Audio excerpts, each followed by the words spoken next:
Hoy es 11 de julio, estoy aquí en el patio 1 de la alcaldía de Popayán. Quiero hablarle a todos los ciudadanos de Popayán en torno a las inquietudes que se presentan frente a si estamos rumbo o no al quinto pico de la pandemia. Lo que tengo que decirles es que sí, estamos caminando hacia el quinto pico de la pandemia por COVID. Recordarles a ustedes que, si ustedes miran este gráfico, en enero tuvimos el pico más agresivo de la pandemia por COVID, con más de 8.393 casos. 8.000, el pico más alto de toda la pandemia. Pero si ustedes observan, en junio ya empezó a repuntar. Tuvimos 3 meses, de marzo a mayo, en el cual los casos fueron realmente muy pocos casos. Sin embargo, ya empezamos a repuntar y por eso podemos decir, sin equívocos, que vamos caminando nuevamente hacia el quinto pico de la pandemia. Y también porque lo corroboramos, porque si usted compara por semanas, mire, estas son las últimas 4 semanas. Aquí está el 13 de junio y aquí está el 7 de julio. Mire ustedes que vamos de 7 casos en promedio por día y ahora vamos en 42 casos en promedio por día, lo que significa que efectivamente hay un gran aumento de casos de COVID en Popayán. Pero de igual manera tenemos que decir lo siguiente: llevamos desde finales del mes de marzo en el que no tenemos muertes por COVID en Popayán. Pero sí, también hay un indicador que nos preocupa. Miren, si usted mira, en este momento tenemos 24 camas habilitadas en las 4 hospitales y clínicas de Popayán para COVID. El Hospital San José tiene 12 y no tiene ni una disponible, y la clínica La Estancia 5 y tampoco tiene. Bueno, ustedes dirán, son muy pocas. Claro, yo puedo decir que son muy pocas, porque en los momentos bravos de la pandemia tuvimos hasta 210 personas hospitalizadas por COVID en unidades de cuidado intensivo.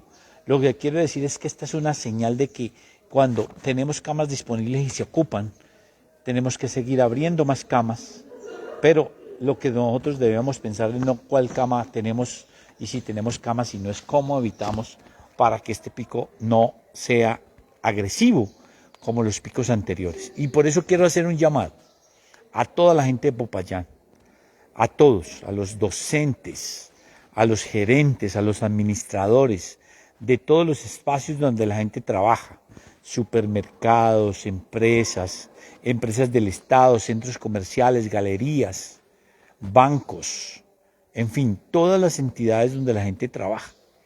Lo primero, decirles que nadie con gripa debe estar trabajando. Nadie con gripa debe estar poniendo en riesgo a otras personas. Ya sabemos que hay una norma sobre teletrabajo, trabajo en casa. Hay unas recomendaciones que aprendimos en pandemia, que muchas de las actividades se pueden hacer en la casa. Pero nadie con gripa debería estar hoy en una entidad, ni del Estado, ni una entidad privada.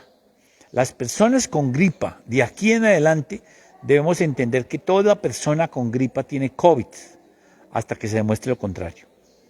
Toda persona con gripa, y por lo tanto debe tener un aislamiento de por lo menos 7 días desde el inicio de los síntomas. Desde el inicio de los síntomas. Si usted fue contacto de una persona, pues desde que tuvo contacto con esa persona que tiene COVID o que tuvo COVID.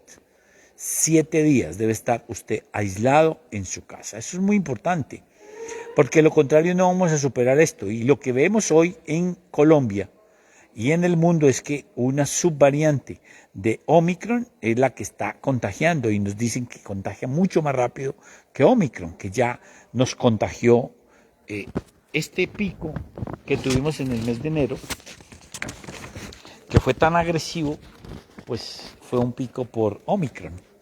Y entonces ahora estamos frente a una subvariante de Omicron que está generando estas dificultades. Por eso, la primera recomendación es que las personas con gripa deben quedarse en su casa, aisladas, por 7 días desde el inicio de los síntomas. Llamar a su EPS. Lo más importante no es la prueba, lo más importante es el aislamiento. Eso es lo que ayuda a no contagiar a otras personas. Pero la prueba, la EPS le orientará si usted requiere o no requiere la prueba. Pero no nos debemos empecinar en la prueba y por eso no hacer el aislamiento, porque el aislamiento es lo más importante. Segundo, hay una serie de medidas que estamos repitiendo. Vacunarse. Vacunarse es lo que nos ha permitido que en Popayán desde marzo hacia acá no hayamos tenido muertes por COVID y que la ocupación de camas de cuidado intensivo sea tan pequeña. O sea, la ocupación de cuidado intensivo, no ha entrado gente complicada y no se ha muerto porque en Popayán avanzamos muy rápidamente gracias al trabajo coordinado entre IPS, CPS y todas las demás entidades para que pudiéramos vacunar rápidamente. Gracias a la vacunación es que la mortalidad y la complicación disminuyó de manera agresiva en Popayán. O si no, ¿cómo se explica eso? Que nosotros no hayamos tenido muertes en todos estos meses. Porque la vacuna sirve para prevenir complicaciones graves y muerte. Ah, que a mí me dio COVID estando vacunado. Claro, es que la vacuna da una protección contra COVID, pero lo que sí sabemos a ciencia cierta es que tiene una gran protección frente a las complicaciones y la muerte. Y por eso la vacunación sigue siendo muy importante. Y el llamado que hago es a los padres y cuidadores para que lleven a los niños de 3 a 11 años. ¿Por qué estamos haciendo tanta insistencia? Porque en Popayán nos faltan más de 25.000 niños de 3 a 11 años por recibir la vacuna contra COVID. ¿Por qué también se lo estamos recomendando? Porque lo que estamos viendo en Cali y en otras ciudades de Colombia es que están empezando a llegar niños complicados a los hospitales. Ya escucharon qué pasó en Cali de la muerte de un segundo niño a causa de COVID. Niños no vacunados o niños que se han vacunado de manera incompleta, que no han recibido las 2 dosis. La invitación a los padres y madres de Popayán es a que lleven sus niños. Tenemos vacuna de Sinovac para vacunar a los niños de 3 a 11 años. Y el segundo llamado importante es a todas las personas de 50 años para arriba que no han recibido el refuerzo. Esta vacuna sin duda que va a ser una vacuna que tendremos que aplicarnos cada año. Parece ser que esa va a ser la tendencia. Y la invitación es que los mayores de 50 somos los que tenemos más riesgo de complicaciones y de muerte. Entonces, la gripa es para hacerle aislamiento en la casa, no para salir a contagiar a otros. Segundo, la vacunación. Tercero, el lavado de manos. Miren, muy importante, este tarrito de gel llegó para quedarse.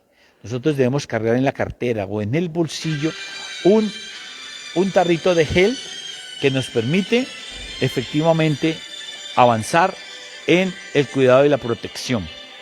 Por eso es muy importante que las personas que no tienen la posibilidad de estarse lavando las manos periódicamente utilicen el tarrito de gel para desinfectar sus manos. Muy importante.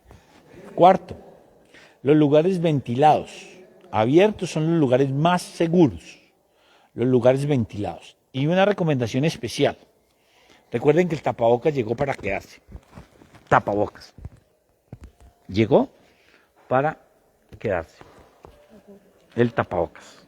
Sobre nariz, boca y mentón. El tapabocas debe usarse ¿cuándo? Primero, la recomendación que hacemos es que use tapabocas siempre, y más en estos momentos en que tenemos un aumento de casos. Pero el tapabocas debemos usarlo en oficinas cerradas, donde trabajemos con otras personas. Cuando estemos en sitios aglomerados con mucha participación de personas. Debemos usar el tapabocas en el transporte público, cuando vamos a visitar ancianos, cuando vamos a los centros hospitalarios, cuando estemos en los ancianatos o con ancianos. Siempre debemos seguir usando el tapabocas. El tapabocas llegó para quedarse. Llegó para quedarse. Y por lo tanto es muy importante que tengamos en cuenta que debemos seguir usando tapabocas permanentemente cuando creamos que hayan condiciones de riesgo. Estas recomendaciones que estoy haciendo son las recomendaciones que debemos tener en cuenta. Por ejemplo, ¿deben los niños tener en los colegios tapabocas? Pues es una recomendación saludable. Que los niños usen tapabocas en el colegio. Sí, es muy importante. Cuando estamos en reuniones, por ejemplo, en lugares cerrados, es importante usar tapabocas, sí. Cuando estemos en un concierto, sí. Hoy no es obligatorio el uso de tapabocas en ciertos espacios. Sigue siendo obligatorio el uso de tapabocas en el transporte público. sigue siendo obligatorio en los sitios donde se atienden servicios de salud y sigue siendo obligatorio en los lugares donde se encuentren ancianos o mayores de edad. Esos sitios siguen siendo obligatorios, en los demás sitios no. Pero nuestra recomendación en este momento, en el que vemos que está aumentando de manera acelerada el número de contagios, pues estamos recomendando el uso de tapabocas. Quiero recordar que estamos en un momento de mucha infección respiratoria, de mucha gripa, que no solamente es por COVID, por virus H1N1, por virus de la influenza o por virus sincitial respiratorio. Pues simplemente tenemos que estar alertas, cuidándonos, protegiéndonos con los cuidados de la casa, abrigándonos con los cuidados de las abuelas. Y recuerden estar muy atentos de los niños y los mayores y las personas enfermas, por si presentan alguna complicación, urgentemente ir al hospital. Las dificultades respiratorias, las fiebres que no ceden con nada, digamos todos los signos, los niños que no maman si son muy pequeños o que no comen o que permanecen somnolientos. Mucho cuidado. Cualquier signo de alerta, rápidamente al hospital, rápidamente, porque estas enfermedades son prevenibles si las atendemos a tiempo. Una invitación pues que hacemos desde la Secretaría de Salud de Popayán, porque cuidar la vida y la salud es creer en Popayán.